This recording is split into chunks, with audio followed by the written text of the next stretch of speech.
নমস্কার বন্ধুরা, আমি অলি। লাইফ উইথ অলি চ্যানেলে সবাইকে স্বাগত। আমার আজকের রেসিপি চানা মশলা বা ছোলে মশলা।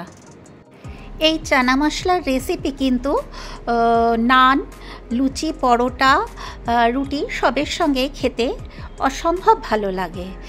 তো আমি এর আগের দিন আপনাদের সঙ্গে চিকেন নানের রেসিপি শেয়ার করেছিলাম। তো চিকেন নানের সাথেই আমি এই চানা মশলার রেসিপি আজ পরিবেশন করেছিলাম। তো এই চানা মশলার রেসিপি কিন্তু খুব সহজেই বাড়িতে করে নেওয়া যায়। তাহলে আসুন দেখে নেওয়া যাক আমার চানা মশলা আমি কিভাবে করি।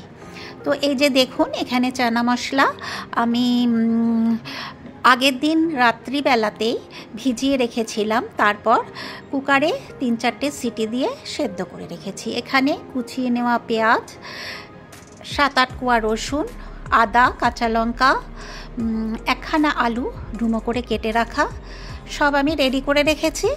এরপর আমি কড়াইতে তেল অ্যাড করে দিলাম। এই রেসিপি আমি করব হোয়াইট অয়েলে। আপনারা আপনাদের পছন্দ মতন তেল ইউজ করতে পারেন, সর্ষের তেলেও বানাতে পারেন। তো এরপর তেলটা গরম হতেই আমি একটা শুকনো লঙ্কা আর একটা তেজপাতা 2-8খানা করে দিয়ে দিলাম, আর কিছু গোটা গরম মশলা যেমন এলাচ, দারচিনি, লবঙ্গ সেটাকেও অ্যাড করে 15-20 সেকেন্ড ফ্রাই করে নিয়ে তারপর কুচিয়ে রাখা আলুটা ওর মধ্যে অ্যাড করে নিয়ে আমি একটু ফ্রাই করে নেব।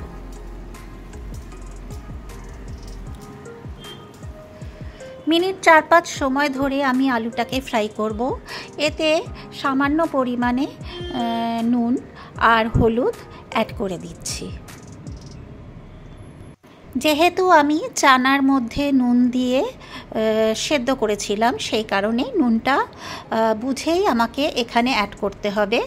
তো সেই কারণে আমি খুব সামান্য পরিমাণে নুন অ্যাড করলাম। আর কালারের জন্য কাশ্মীরি মির্চ অ্যাড করে দিলাম, আর ঝাল লঙ্কার গুঁড়ো অ্যাড করে দিলাম 1 টিস্পুন করে। আবারও খুব ভালো করে আলুটাকে সমস্ত উপকরণের সাথে খুব ভালো করে ফ্রাই করে নিলাম। এরপর আলুটাকে চারিদিকে সরিয়ে মাঝখানটা ফাঁকা করে আমি থেতো করে রাখা 7-8 কোয়া রসুন ওর মধ্যে অ্যাড করে দিলাম, আর 1 ইঞ্চি মতন আদা সেটাকেও আমি থেতো করে নিয়েছি। থেতো করে ওর মধ্যে আমি অ্যাড করে দেব। এই যে দেখুন, আদা আর রসুনটা আমি থেতো করে দিয়েছি। থেতো করে যদি এই মশলাটা দেওয়া হয় তাহলে কিন্তু এর স্বাদটা দ্বিগুণ বেড়ে যায় বলে আমার মনে হয়। আপনারা আপনাদের ইচ্ছে মতন মিক্সিতে পেস্ট করেও নিতে পারেন। তো আমি এটাকে থেতো করেই দিয়েছি, আর কুচনো পেঁয়াজটাও ওর মধ্যে আমি অ্যাড করে দিলাম।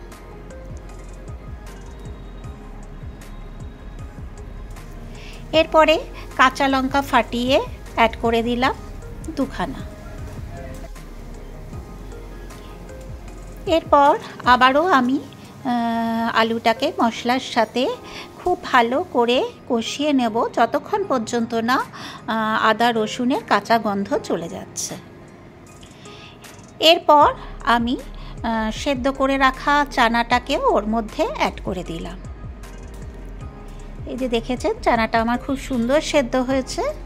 চানাটাকে অ্যাড করে আলু মশলার সাথে আবারও ভালো করে একটু কষিয়ে নিচ্ছি।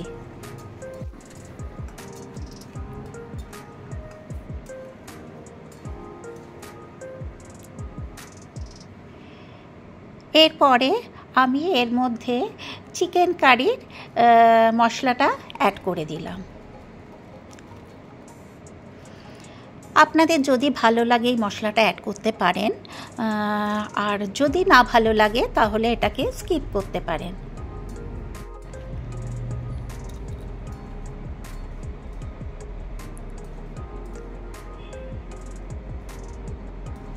আবারও খুব ভালো করে আমি কষিয়ে নিলাম। তারপরে ওতে সামান্য পরিমাণে গরম জল অ্যাড করে দিলাম। চানা মশলাটা আমি যে জলে সেদ্ধ করেছি সেই চানা মশলা সেদ্ধ করা জলটাই আমি রেখে দিয়েছিলাম, সেই জলটাই আমি ওর মধ্যে কিছুটা অ্যাড করে দিলাম। আবারও ভাবলাম কিছুটা জল লাগবে, সেজন্য আবার বাটল থেকেও কিছুটা পরিমাণ জল অ্যাড করে দিলাম। খুব ভালো করে নাড়াচাড়া করে চানা মশলাটাকে আমি মিশিয়ে দিলাম।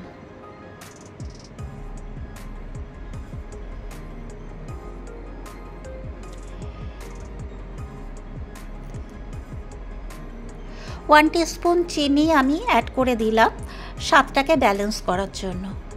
আপনাদের যদি পছন্দ না হয় সেটাকে আপনারা অ্যাভয়েড করতে পারেন, কিন্তু চিনিটা দিলে এর স্বাদ দ্বিগুণ বেড়ে যায় বলে আমার মনে হয়। 4টে কাঁচা পাকা লঙ্কাও ওর মধ্যে অ্যাড করে দিলাম। এই লঙ্কাটা অ্যাড করলে এর টেস্টটা দ্বিগুণ বেড়ে যায়, কারণ কাঁচা লঙ্কার একটা সুন্দর ফ্লেভার আছে, সেই কাঁচা লঙ্কার সুন্দর ফ্লেভারটা এর মধ্যে আসে, এতে কিন্তু ঝাল হয় না শেষে কাঁচা লঙ্কাটা অ্যাড করলে। আবারও ওটাকে নাড়াচাড়া করে আমি ঢাকা চাপা দিয়ে মিনিট 4-5 ওটাকে কুক হতে দেব।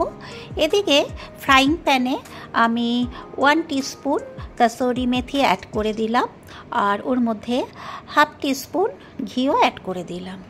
ঘিয়ের সাথে কাসুরি মেথিটা একটু ফ্রাই করে নেব, নিয়ে এটাকে চানা মশলার মধ্যে অ্যাড করে দেবো, তাহলে কিন্তু এর স্বাদ দ্বিগুণ বেড়ে যায়। আপনারা যদি এইভাবে না করে থাকেন, আপনাদেরকে আমি গ্যারান্টি দিয়ে বলতে পারি এইভাবে অবশ্যই একবার ট্রাই করে দেখতে পারেন, আশা করি আপনাদেরও ভালো লাগবে। আপনাদের কাছে ধনেপাতা থাকলে ধনেপাতাও অ্যাড করতে পারেন, আমার কাছে ধনেপাতা ছিল না, সেই কারণে আমি এর মধ্যে কাসুরি মেথি অ্যাড করলাম। এরপর ওটাকে খুব ভালো করে মিশিয়ে নাড়াচাড়া করে আবারও মিনিট 2-3 ওটাকে কুক হতে দেব। এরপর একটা ভাজা মশলা ছিল আমার কাছে, সেই ভাজা মশলাটাও আমি ওর মধ্যে অ্যাড করে দিলাম। জিরে, ধনে, মৌরি এই 3টে ভেজে আমি গুঁড়ো করে রেখেছিলাম, সেটাকেও আমি ওর মধ্যে অ্যাড করে দিলাম। দিয়ে আবারও নাড়াচাড়া করে খুব ভালো করে মিনিট 2-3 সময় ধরে ওটাকে কুক হতে দিলাম।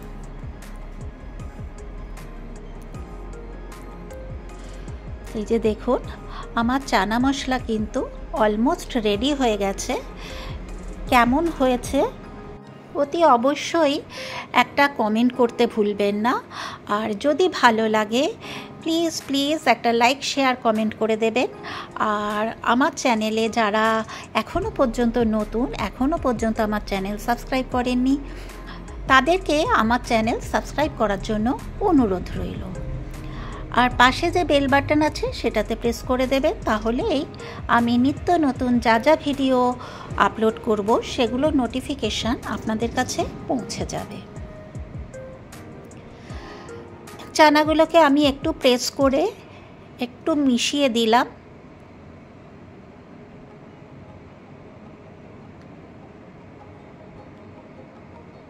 এতে চানাটা খেতে আরও বেশি ভালো হয়। তো আমার আজকের রেসিপি আপনাদের কেমন লাগলো অতি অবশ্যই একটা কমেন্ট করতে ভুলবেন না। এরপর আমি একটা সার্ভিং প্লেটের মধ্যে আমি চানা মশলাটাকে পরিবেশন করার জন্য নিয়ে নিলাম।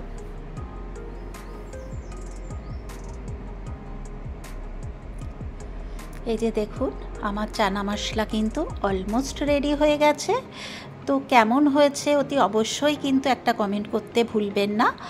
আর এই চানা মশলা কিন্তু নান, লুচি, পরোটা সবের সঙ্গে খেতে, রুমালি রুটি সবের সাথে খেতে কিন্তু অসম্ভব ভালো লাগে।